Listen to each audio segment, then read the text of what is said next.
On vous souhaite la bienvenue à ericlatour.com. Dans quelques instants, c'est le dévoilement de la programmation d'un été chaud 2022 qui revient en présentiel, ici même, entre autres, à la place publique dans le Vieux-Saint-Jean. Mais d'abord, parlons de l'opération Bonne Mine et de l'implication du personnel de soutien du service scolaire des Hautes-Rivières dans le cadre d'un brunch.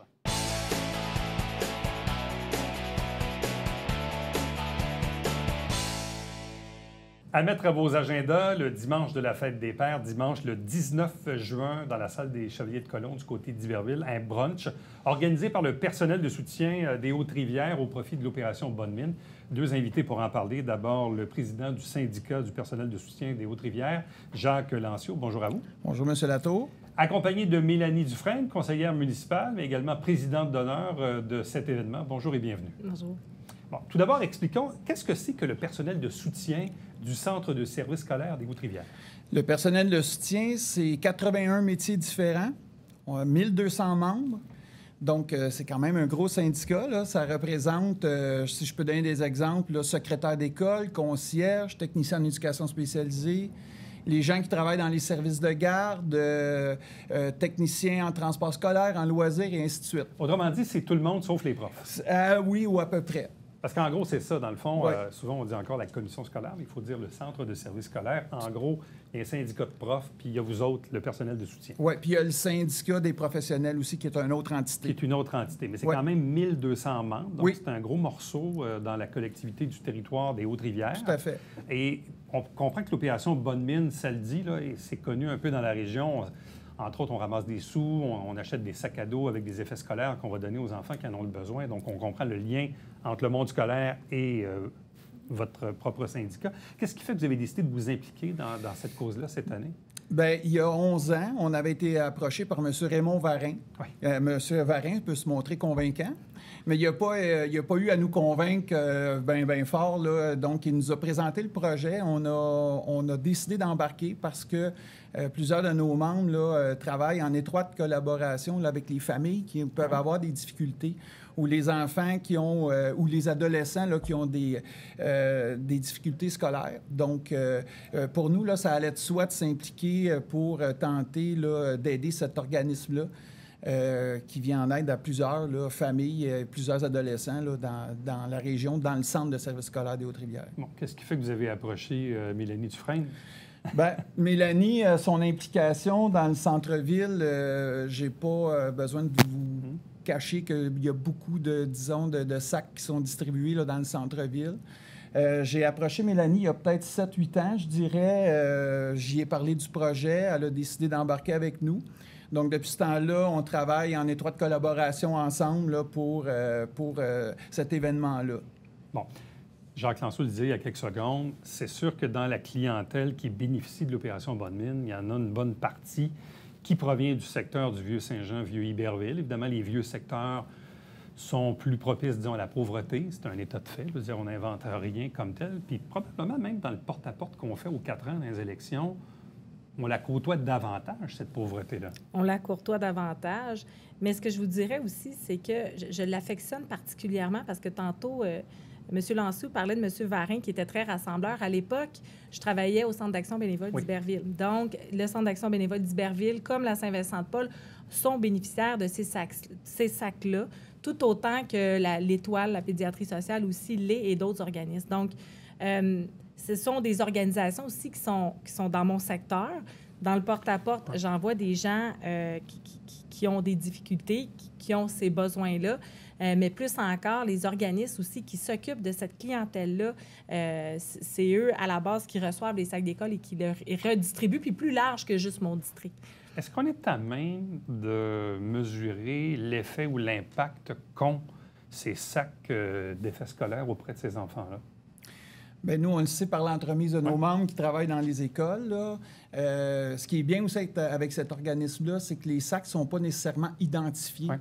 Donc, l'élève ou l'enfant, quand il arrive à l'école, bien, on ne peut pas dire, lui, il a reçu des effets scolaires d'Opération Bonne Mine ou quoi que ce soit. Mais on le sait par l'entremise de nos membres que ça fait une réelle différence pour les familles. Ça crée un stress. Tous les frais à la rentrée scolaire, ça crée un stress énorme chez les familles là, qui ont des besoins financiers. Donc, on a un retour là, de nos membres qui nous disent que c'est vraiment apprécié. C'est pour ça que d'année en année, on continue de s'impliquer. Non, puis en même temps, c'est intéressant de dire qu'il n'y a pas vraiment de discrimination, c'est-à-dire que les enfants qui en bénéficient ne sont pas identifiés, ils n'ont pas un collant. Un peu comme le club des petits déjeuners. Quand on rentre dans une école, on donne les déjeuners à tout le monde ou on ne les donne pas. Là. À un moment donné, on ne veut pas stigmatiser cette clientèle-là. Mélanie Dufresne, comment peut-on apprécier l'importance d'Opération Bonne Mine dans la communauté? Bien, c'est sûr que, vous l'avez dit tantôt, Prime Abord, c'est beaucoup de mes petits citoyens qui en bénéficient. C'est aussi les écoles de quartier du secteur qui est plus défavorisé qui en bénéficient également. Puis aussi, bien, le brunch se passe dans la cour arrière de mon secteur. Donc, c'est sûr que j'invite les citoyens à venir y participer à grand nombre. Les Chevaliers de Colomb, dans le secteur Iberville, tout le monde va déjeuner là.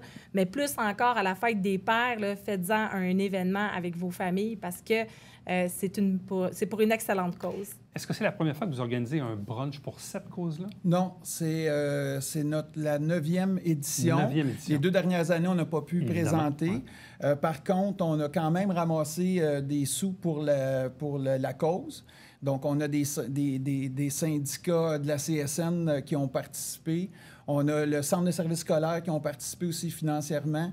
La Maison des jeunes à Saint-Luc a participé financièrement, l'Association sportive de Saint-Luc. Donc, on a créé des partenaires, un partenariat, parce que souvent, pour nous, c'est très important, parce que souvent, le monde pense que les syndicats sont juste là pour revendiquer leurs propres je dirais, conditions de travail. Oui, ça fait partie du travail, mais en même temps, il y a toute une implication sociale, en tout cas, si je peux parler pour la CSN, là, donc, pour nous, ça va de soi de s'impliquer dans une cause. C'est naturel, je dirais ça comme ça. Donc, dans les bonnes années, disons, avant la pandémie, un brunch comme celui-ci pouvait rapporter à peu près combien à l'Opération Bonne Mine? Bien, on a environ entre 250 et 300 personnes qui viennent au déjeuner. Donc, c'est quand même important.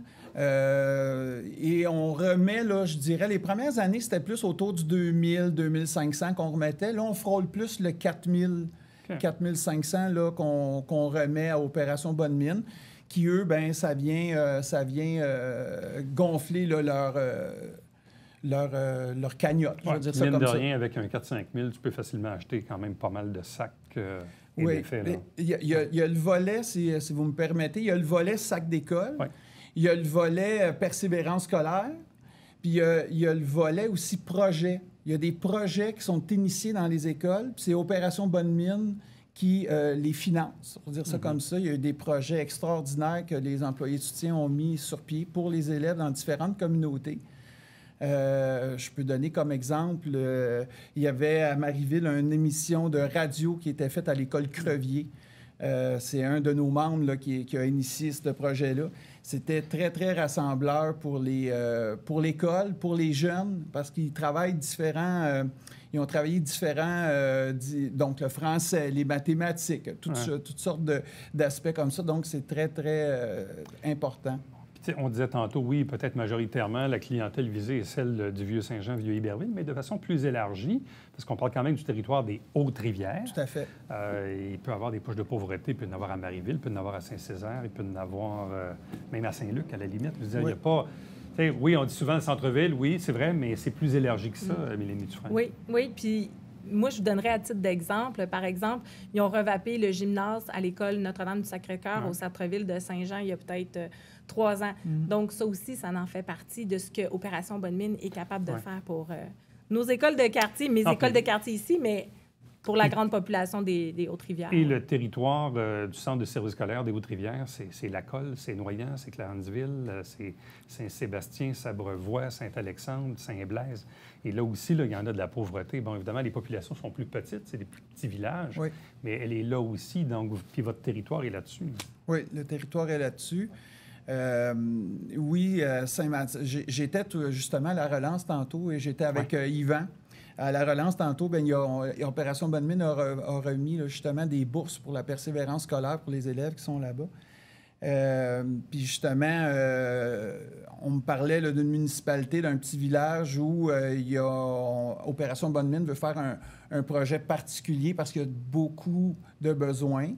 Donc, Yvan me parlait justement là, du projet qu'ils veulent mettre en branche. Je trouve que c'est une bonne idée.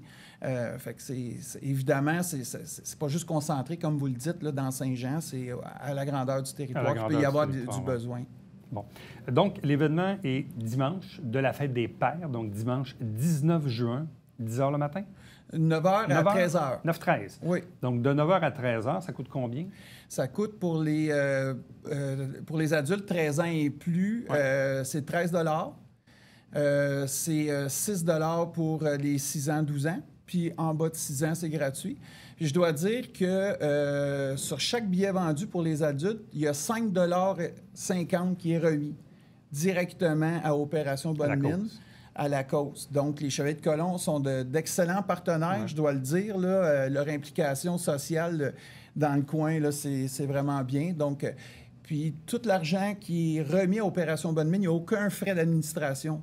Tout l'argent va vraiment pour la cause. C'est une autre raison qui fait qu'on s'est impliqué avec cet Opération organisme. Bonne Mine, c'est une gang de bénévoles. Tout à fait. Ils n'ont pas vraiment de permanence, ils n'ont pas de bureau, rien. Tout à fait. Ils tiennent ça à bout de bras pour la cause depuis quand même assez longtemps. Oui. Yvan Ouellette, entre autres, là, qui est un des instigateurs de longue date, qu'on reçoit ici souvent à l'émission. En terminant, le mot de la fin, Mélanie Dufresne, pourquoi on irait à ce brunch-là? Il faut aller au brunch parce que c'est pour une bonne cause, c'est pour l'éducation, c'est pour soutenir l'éducation des gens qui en ont besoin. C'est être inclusif également. Il n'y a pas de disparité entre un enfant qui est plus dans le besoin qu'un autre, donc c'est ça que j'aime. Puis c'est la participation aussi avec une équipe géniale comme celle des employés du syndicat de la CSN. Tiens, ça va être plus simple comme ça. C'est des gens qui sont dynamiques, c'est le fun d'aller à leur rencontre. Donc, on le rappelle, dimanche 19 juin, fête des Pères, 9 à 13 h, salle des Chevaliers de Colomb à Iberville. C'est le brunch au profit de l'opération Bonne Mine, organisée par le syndicat du personnel de soutien du Centre de services scolaires des Hautes-Rivières. À vous deux, merci beaucoup. On invite les gens à aller en grand nombre à cette occasion pour la cause. On les attend en grand nombre. Merci. Merci. Restez avec nous. On vous revient après ceci.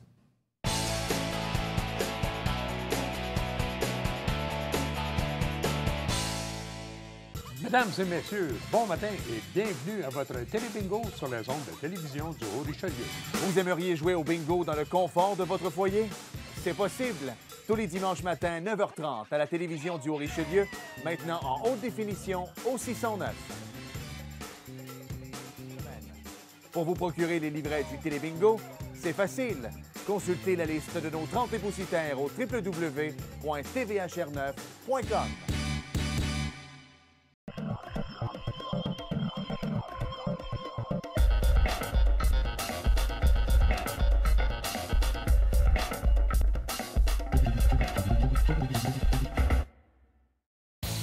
Salut, ici Alexandre Baudouin. Et François Trépanier. François, cette semaine à Sport Express, on s'envoie en l'air, mon ami. Absolument, avec Martin Onsworth qui participera au championnat canadien de Montgolfière ce week-end. Manquez pas ça.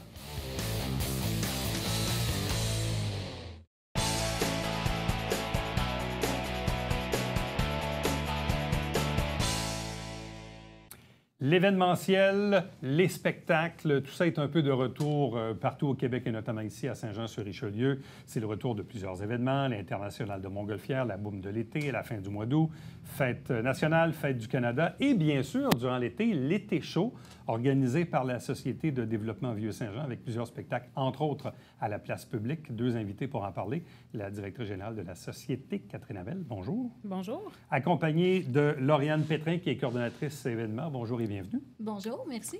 Bon, qu'est-ce qu'on a fait dans les 2 dernières années? Qu'est-ce qu'on a fait? On s'est réinventé. On a fait autre chose.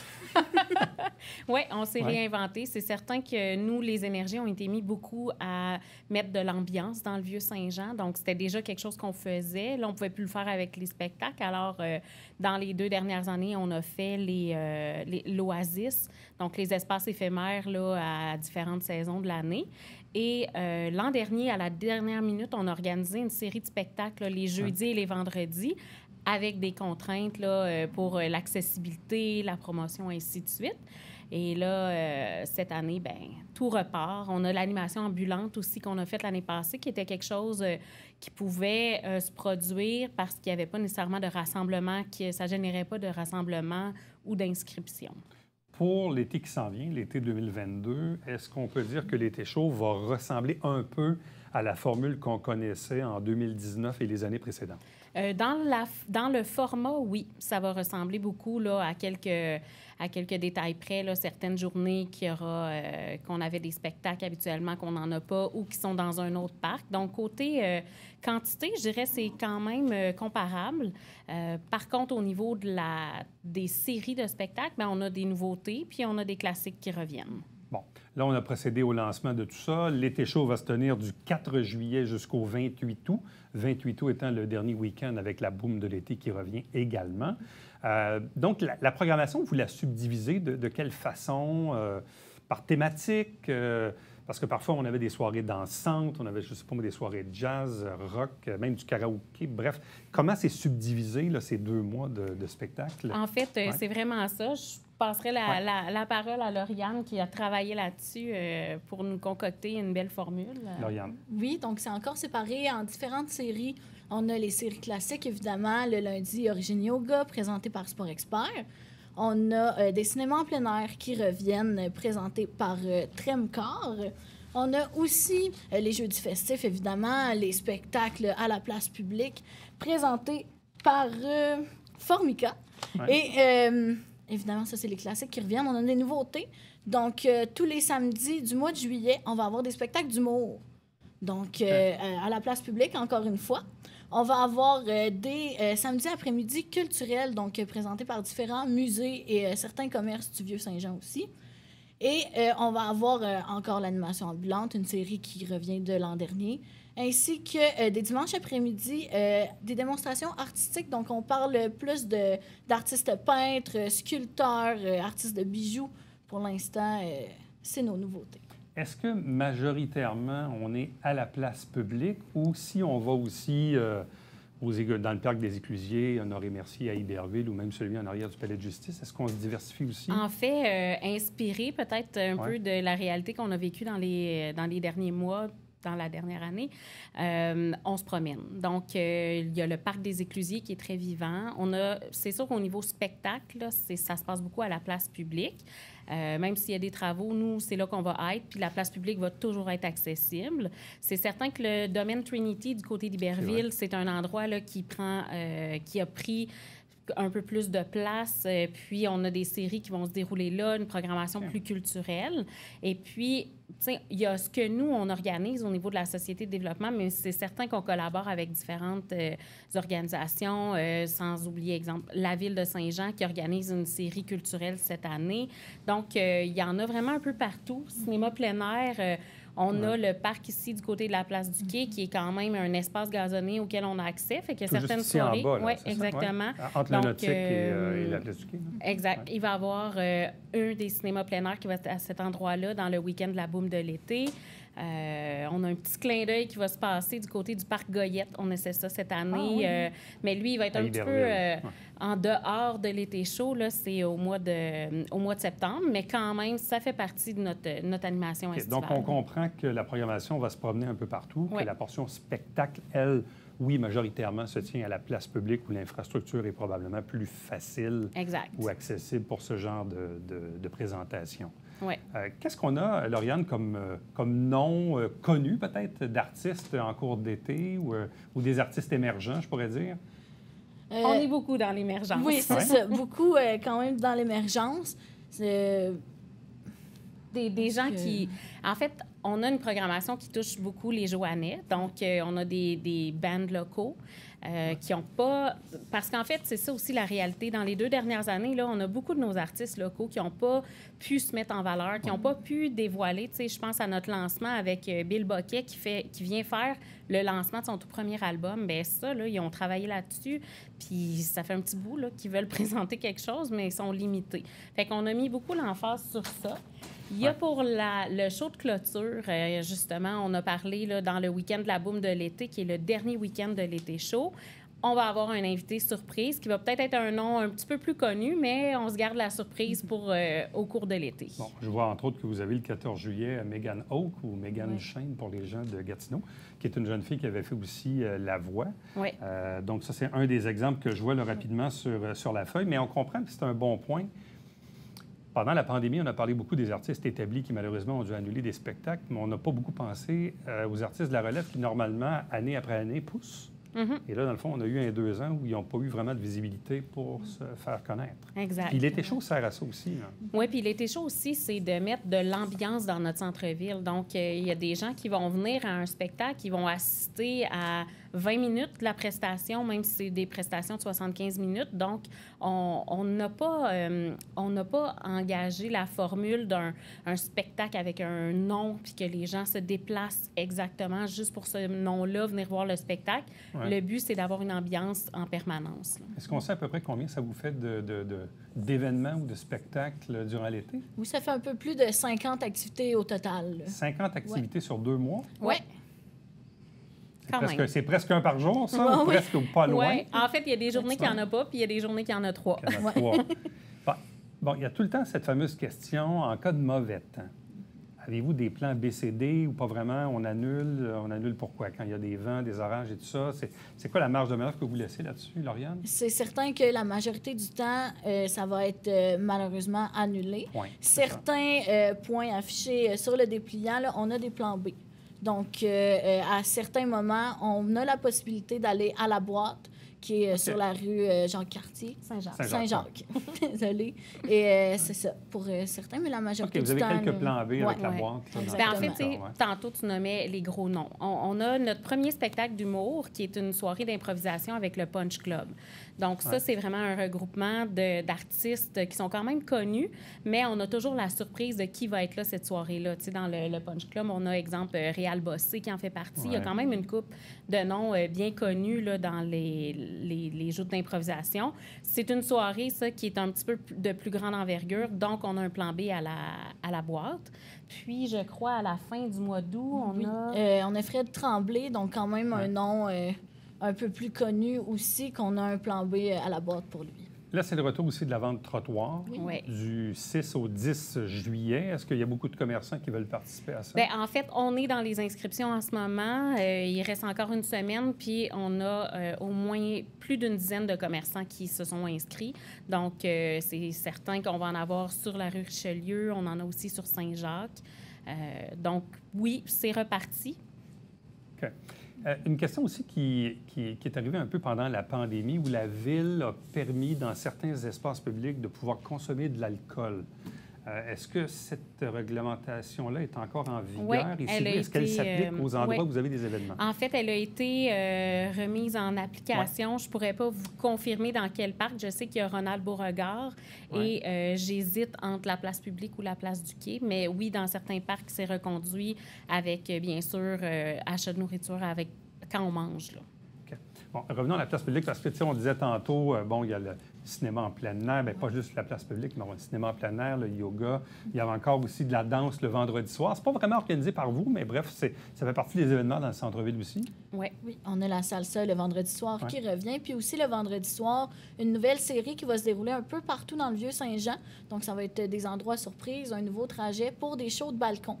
Donc, c'est des chansonniers uniques qui vont faire une prestation pendant 1 heure à différents endroits dans le Vieux-Saint-Jean. Tout ça en même temps. Donc, un peu partout, là, c'est ça? Oui, exactement. En fait, il devrait avoir environ 3 points à tous les vendredis soirs. Donc, exemple, quelqu'un pourrait partir du Petit Champlain aux alentours de la Trinquette, marcher sur la rue Champlain, faire un stop sur la rue Richelieu, puis il va y avoir des prestations de musique sur différents balcons, différentes entrées. Mais ultimement, dans le fond, c'est qu'on va créer de l'ambiance, un peu comme on en a déjà eu avant 2019. Oui. Comme je le disais tantôt, avec la Fête nationale, la Fête du Canada, toute cette programmation-là qui s'étale sur 2 mois, la finalité, la boum de l'été. On parlait même d'un événement en septembre aussi. Oui. Tout ça va peut-être culminer aussi vers d'autres choses à l'automne. Exactement. Est-ce qu'on commence déjà à penser à revenir avec un Mont-Vieux-Saint-Jean la nuit? Oui, bien en fait, la Ville a annoncé le retour des grands événements. C'est certain qu'il y a quand même encore une petite retenue pour celui de l'automne. Ouais, on c'est attend vrai, pareil, tout le monde de voir comment l'été va se passer, mais on est très optimiste. Puis, on ne peut pas attendre au mois de septembre pour planifier un événement de cette envergure-là. Donc, oui, on commence à y réfléchir. En plein air. En plein air. C'est sûr qu'il y a tout le temps cette fameuse 7e vague qui pointe à l'horizon, qui va arriver, mais on ne sait pas trop comment et quand. De quelle façon on va y faire face, mais je peux comprendre du côté événementiel, on ne peut pas se préparer en 2 jours et demi. Là. Non, exact. C'est un peu ça l'affaire. Puis, en fait, c'est ce qu'on a appris aussi encore plus. On le fait déjà beaucoup dans l'événementiel, mais c'est de toujours être prêt à toute éventualité, donc avoir différentes alternatives possibles pour pouvoir livrer quelque chose d'intéressant. Pour connaître en temps réel les événements, il y a toujours le site web unetéchaud.com. Oui, il est toujours en fonction, unetéchaud.com. Sinon, bien sûr, vieuxsaintjean.com, là, je pense que c'est celui qui est le plus direct. Puis, si parfois il y a des événements où on a un doute à cause de la météo, vous avez avec la page les réseaux sociaux. Oui. Donc, si on s'abonne à vos médias sociaux, on va être capable de savoir en temps réel si l'événement va se tenir. Parce que les décisions se prennent quand même dans la journée, là, à quelques heures du spectacle. On se garde toujours le plus de jeux possible. Bon, bien, vous deux, merci infiniment. Puis, on invite les gens à participer en grand nombre à ces activités. Et tant mieux que ça puisse revenir cette année. Merci, Eric. Restez avec nous. On vous revient tout de suite après ceci.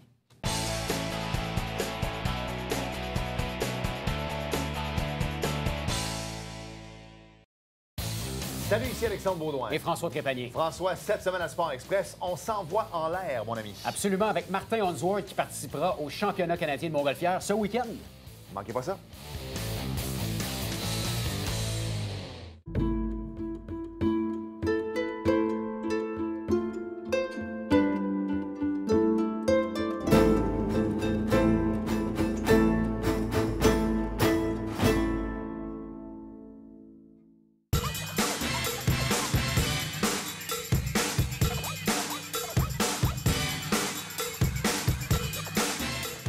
Dimanche, 9h30, Télébingo, on vous attend.